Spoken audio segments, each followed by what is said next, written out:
We have three of these labs. These are like regular hospital labs. We have a electronic medical record here that on our computers, and so you can chart what you do in here. If they have class in here, what you can do. For example, the faculty member might take an IV or something and decide to demonstrate that. We have a camera up here that will project the demonstration and the hand stuff, the movements onto the screens that come down. And that way the students don't have to crowd around and look. You can just, you can actually sit at the desk or be around there. And so you can, you're not jumping up and crowding around trying to see everything, because every lab has the same kind of setup as classroom, so you can teach in here as well. So, and what we do, we have a really well-stocked lab. It's like a nursing station. Models here are not nursing station. like the high-tech models. Some of them have vital signs, but the majority of them don't. And but we have a lot of different supplies available to students, as well as when you come into the program, you bring a bag, you buy a bag, and it's got all your supplies for the nursing program in it. And so you can work on it at home, or you can work on it, here.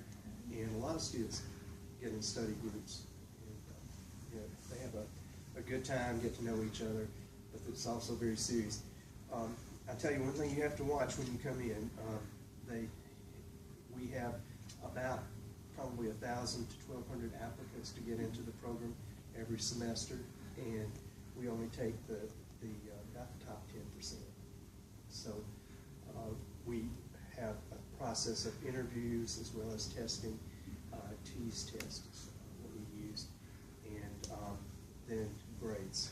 Very important, the grades and the prerequisite courses are very important. Dr. Bennett, this question's been, I've asked this question before, but because we have another player who's actually committed in 2014 that's going to be a nurse, and her parents asked the question, if they wouldn't get in while they're here, do most students get biology majors? Do they do a general science and then try to apply at a different university if they want to continue to try to be a nurse, or what's the process? Well, what we usually do is, if we have a student that's here and committed to, say, for sports or something like that, we can't guarantee that you can Sure, get of in. course.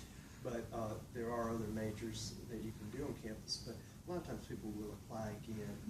And if you've been a serious student, you're typically going to get in.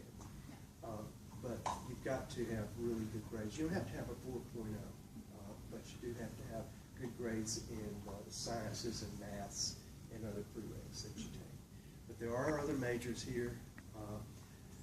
God forbid you can't apply to other schools of nursing. We always laugh, although we say the students that don't get in here, they go to Emory. So that's sort of the way it. Seriously, Emory gets the people who don't get in here. So we laugh about that a lot. And that's pretty funny, because the perception of Emory is Emory, and students that can't come in here get over there. We have our cost of education here is very reasonable. My youngest son goes here. He just started this summer.